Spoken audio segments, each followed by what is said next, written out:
நாம 35 வயசுக்கு முன்னாடியே தெரிஞ்சுக்க வேண்டிய 5 முக்கியமான பண ரகசியங்களை பத்தி பார்க்க போறோம்.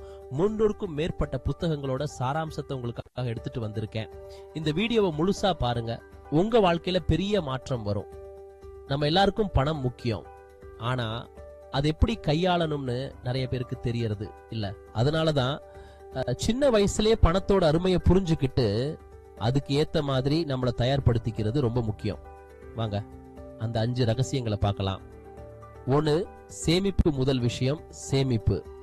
நீங்க எவ்வளவு சம்பாதிச்சாலும் அதுல ஒரு குறிப்பிட்ட தொகையை சேமிக்கிறது ரொம்ப அவசியம். சின்ன தொகையா இருந்தாலும் பரவாயில்ல, ஆரம்பிங்க.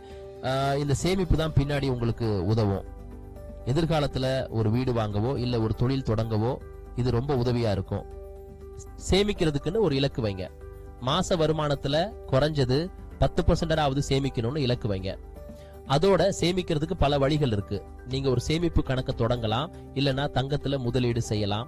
2, பட்ஜெட். 2வது பட்ஜெட் போடுங்க. உங்க வருமானம் எவ்வளவு, செலவு எவ்வளவுன்னு தெரிஞ்சுக்கணும். தேவையில்லாத செலவுகளை குறைக்க இது உதவும். பட்ஜெட் போட்டா உங்க பணம் எங்க போகுதுன்னு உங்களுக்கு தெரியும். அதோட சேமிக்கிறதுக்கும் இது ரொம்ப உதவியா இருக்கும். பட்ஜெட் போடும்போது உங்க தேவைகள் என்ன, விருப்பங்கள் என்னன்னு பிரிச்சுக்கோங்க. தேவைகளுக்கு முன்னுரிமை கொடுங்க, அப்புறம் விருப்பங்களை பூர்த்தி பண்ணுங்க. இப்ப இருக்கிற டெக்னாலஜி உலகத்துல நிறைய பட்ஜெட் அப்ளிகேஷன்ஸ் இருக்கு. அதை யூஸ் பண்ணி உங்க பட்ஜெட்டை ஈஸியா மேனேஜ் பண்ணலாம்.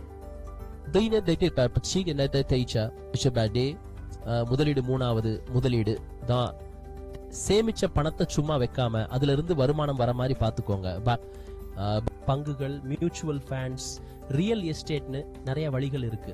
ஆனா முதலீடு பண்றதுக்கு முன்னாடி நல்லா தெரிஞ்சுக்கோங்க. இல்லன்னா ஒரு நிதி ஆலோசகரோட உதவி எடுத்துக்கோங்க. முதலீடு பண்றதுல ரிஸ்க் இருக்கு. ஆனா ரிஸ்க் எடுத்தாதான் ரிட்டர்ன் கிடைக்கும். உங்க ரிஸ்க் எடுக்கிற திறனுக்கு ஏத்த மாதிரி முதலீடு பண்ணுங்க. நீங்க புதுசா முதலீடு பண்ண ஆரம்பிக்கிறீங்கன்னா மியூச்சுவல் ஃபண்ட்ஸ்ல முதலீடு பண்றது நல்லது.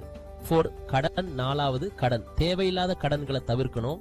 கிரெடிட் கார்டு கடனோ இல்ல வேற எந்த கடனோ அதிக வட்டி கட்ட வேண்டி வரும். கடன்ல இருந்து வெளியே வர்றது ரொம்ப கஷ்டம்.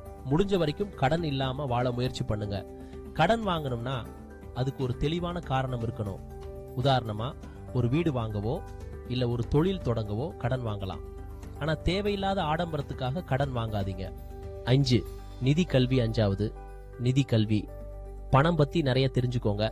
புத்தகங்கள் படிங்க, வீடியோஸ் பாருங்க, நிபுணர்களோட பேசுங்க. நிதி கல்வி இருந்தாதான் பணத்தை எப்படி கையாளணும்னு உங்களுக்கு புரியும். நிதி கல்வி ரொம்ப முக்கியம். பணம் எப்படி வேலை செய்யுதுன்னு தெரிஞ்சுக்கிட்டாதான் நம்ம பணத்தை புத்திசாலித்தனமா கையாள முடியும். நிறைய ஆன்லைன் கோர்சஸ் இருக்கு. அதன் மூலமா நீங்க நிதி கல்வி கத்துக்கலாம்.